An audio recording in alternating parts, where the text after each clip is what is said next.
ಭಗವಾನ್ ಬುದ್ಧನಿಗೂ ಸಹ ಪ್ರಣಾಮಗಳನ್ನು ಸಲ್ಲಿಸುತ್ತಾ ಬಂದಿರತಕ್ಕಂಥ ಎಲ್ಲ ಸದ್ಭಕ್ತರಿಗೂ ಸ್ವಾಗತವನ್ನು ಕೋರುತ್ತಾ ಹಾಗೆ ನಮ್ಮ ಗೌತಮ ಬುದ್ಧ ಸುಮಾರು ಕ್ರಿಸ್ತಪೂರ್ವ 563 ಅಂದರೆ 6ನೇ ಶತಮಾನದಲ್ಲಿ ನೇಪಾಳದ ಕಪಿಲವಸ್ತುವಿನ ಹತ್ತಿರವಿರುವ ಲುಂಬಿನಿ ಎಂಬ ಗ್ರಾಮದಲ್ಲಿ ಜನಿಸಿದರು. ಅಂದರೆ ಒರಿಸ್ಸಾದ ಲುಂಬಿನಿ ಗ್ರಾಮ, ಅದು ಸಣ್ಣ ಹಳ್ಳಿ. ಶಕ್ಯ ವಂಶದ ರಾಜ ಆಗಿದ್ದರು ಇವರು. ತಂದೆ ಶುದ್ಧೋಧನ, ತಾಯಿ ಮಾಯಾದೇವಿ. ಬುದ್ಧನ ಬಾಲ್ಯದ ಹೆಸರು ಸಿದ್ಧಾರ್ಥ. ಇವರ ಜನ್ಮದಿನವನ್ನು ಬೌದ್ಧರು ಬುದ್ಧ ಪೂರ್ಣಿಮೆಯಾಗಿ ಆಚರಿಸುತ್ತಾರೆ. ಬುದ್ಧರು ಬಾಲ್ಯದಲ್ಲಿ ಮಾಯಾದೇವಿ ಲಾಲನೆ ಪಾಲನೆ ಮಾಡ್ತಾರೆ. ಆಗ ಅವರ ತಾಯಿ ತೀರೋಗ್ತಾರೆ. ಮಲತಾಯಿಯಾದ ಗೌತಮಿ, ಆ ಗೌತಮಿ ದೇವಿಯು ಬುದ್ಧನ ಲಾಲನೆ ಪಾಲನೆ ಮಾಡಿ ಅವರನ್ನ ಪ್ರಬುದ್ಧಕ್ಕೆ ತರ್ತಾರೆ. ಅವರು ಪ್ರಬುದ್ಧಕ್ಕೆ ಬಂದಾಗ ಸಂಸಾರಗಳನ್ನು ಕಟ್ಟಿಕೊಳ್ತಾರೆ. ಸಂಸಾರದ ದುಃಖವನ್ನು ಅವರು ಮನೆ ಬಿಟ್ಟು ಹೋಗಬೇಕು. ಹೋಗುವಾಗ ದಾರಿಯಲ್ಲಿ ಸಂಚರಿಸುವಾಗ ವೃದ್ಧ ರೋಗಿ, ಶವ, ಸನ್ಯಾಸಿಗಳನ್ನು ನೋಡಿ ಮನನೊಂದು ಬುದ್ಧರು ತನ್ನ 29ನೇ ವಯಸ್ಸಿನಲ್ಲಿ ಜ್ಞಾನದ ಹುಡುಕಾಟಕ್ಕಾಗಿ ಅರಮನೆ ಮತ್ತು ಪತ್ನಿ ಯಶೋಧರೆಯನ್ನು, ಮಗ ರಾಹುಲನನ್ನು ತೊರೆದು ಹೋಗ್ತಾರೆ. ಗೌತಮ ಬುದ್ಧರು ತೊರೆದು ಹೋದ ಮೇಲೆ ಜ್ಞಾನೋದಯ ಬಿಹಾರದ ಗಯಾದಲ್ಲಿ, ಅಂದರೆ ಈಗಿನ ಬೋಧಗಯ, ನಿರಂಜನ ನದಿಯ ಕಡೆಗೆ 7 ವರ್ಷಗಳ ಕಾಲ ಧ್ಯಾನ ಮಾಡಿ 35ನೇ ವಯಸ್ಸಿನಲ್ಲಿ ಸತ್ಯವನ್ನು ಅರಿತು ಬುದ್ಧರಾದರು. ಬುದ್ಧ ಖ್ಯಾತ ಗುರುವರ್ಯರಾದ ಮಹಾವೀರನ ಸಮಕಾಲೀನರಾಗಿದ್ದರು. ಬುದ್ಧ ಕ್ಷತ್ರಿಯ ಕುಲಕ್ಕೆ ಸೇರಿದವರು.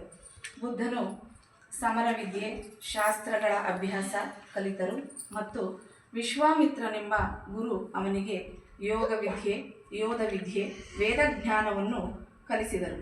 ಜಿಂಕೆ ಬೇಟೆ, ಕುದುರೆ ಸವಾರಿಯಲ್ಲಿ ಪರಿಣಿತರು ಮತ್ತು ಆಧ್ಯಾತ್ಮಿಕ ತುಡಿತ ಇತ್ತು. ಸಿದ್ಧಾರ್ಥನ ಹೆಸರಿನಲ್ಲಿರುವಾಗ ದಯಾಗುಣನೂ ಆಗಿದ್ದರು. ಸಂಸ್ಕೃತದಲ್ಲಿ ಬುದ್ಧ ಎಂಬ ಹೆಸರು ಎಚ್ಚರಗೊಂಡವನು ಮತ್ತು ಜ್ಞಾನೋದಯಗೊಂಡವನು ಎಂದರ್ಥ.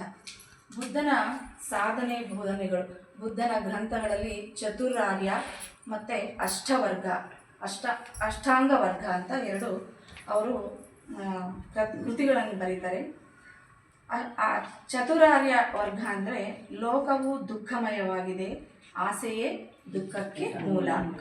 ಆಸೆಯನ್ನು ಗೆದ್ದರೆ ದುಃಖ ನಿವಾರಿಸಬಹುದು, ದುಃಖ ನಿವಾರಣೆಗೆ ಮಾರ್ಗವಿದೆ ಎಂದು ಹೇಳಿದ್ದಾರೆ. ಅಷ್ಟಾಂಗ ಮಾರ್ಗ ಅಂದರೆ ಸತ್ಕರ್ಮ, ಸದ್ವಿಚಾರ, ಸದ್ವಕ್ಕೂ 8 ಮಾರ್ಗಗಳನ್ನು ಬುದ್ಧ ತೋರಿದ್ದಾರೆ. ಅಹಿಂಸೆ ಮತ್ತು ಪ್ರೇಮವನ್ನು ಬುದ್ಧರು ಸಂಘ ಸ್ಥಾಪನೆ ಮಾಡುತ್ತಾರೆ. ಬೌದ್ಧ ಧರ್ಮದ ಪ್ರಚಾರಕ್ಕಾಗಿ ಬಿಕ್ಕು ಮತ್ತು ಬಿಕ್ಕುಣಿಗಳು, ಅಂದರೆ ಗಂಡು ಮಕ್ಕಳು ಸನ್ಯಾಸಿ ಆದರೆ ಬಿಕ್ಕುಗಳು ಅಂತ ಕರೀತಾರೆ, ಹೆಣ್ಣು ಮಕ್ಕಳು ಸನ್ಯಾಸಿ ಆದರೆ ಬಿಕ್ಕುಣಿಗಳು ಅಂತ ಕರೀತಾರೆ. ಅಂದರೆ ಭಿಕ್ಷಾಟನೆ ಮಾಡೋದು, ಅದು ಇವೆರಡು ಪದ ವಿಭಿನ್ನವಾಗಿದ್ದಾವೆ. ಸಂಘವನ್ನು ಸ್ಥಾಪಿಸ್ತಾರೆ. ಬುದ್ಧ ಬೋಧನೆಗಳು ಇಂದಿಗೂ ಶಾಂತಿ ಮತ್ತು ಸೌಹಾರ್ದತೆಯ ಮಾರ್ಗದಲ್ಲಿ ಬದುಕಲು ಜನರಿಗೆ ಮಾರ್ಗದರ್ಶನ ನೀಡುತ್ತವೆ.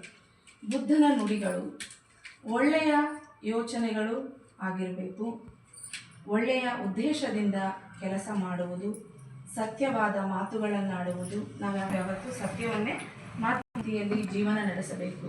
ಈಗ ಸಂಸಾರದಲ್ಲಿ ಏನೋ ಇರುತ್ತೆ, ಶುದ್ಧವಾದ ಜೀವನ ನಡೆಸಬೇಕು. ಯಾರೇ ಒಂದು ತಪ್ಪು ಮಾಡಲಿ, ಅವರೇ ಬೈಲಿ, ನಮ್ಮ ಅಮ್ಮ, ನಮ್ಮ ಅತ್ತೆ, ನಮ್ಮ ಮಾವ ಏನೇ ಮಾಡಲಿ, ನಾವು ಅದನ್ನು ಸರಿದೂಗಿಸ್ಕೊಂಡು ಹೋಗಬೇಕು ಅಂತ ಬುದ್ಧ ಹೇಳ್ತಾರೆ. ಪ್ರಾಮಾಣಿಕವಾಗಿರಬೇಕು. ಯಾವತ್ತೇ ಆಗಲಿ ನಾವು ಸುಳ್ಳು ಹೇಳ್ಬಾರ್ದು. ಪ್ರಾಮಾಣಿಕ ನಿಷ್ಠೆಯಿಂದ ನಾವು ಪ್ರಾಮಾಣಿಕತೆಯನ್ನು ತೋರಿಸ್ಬೇಕು.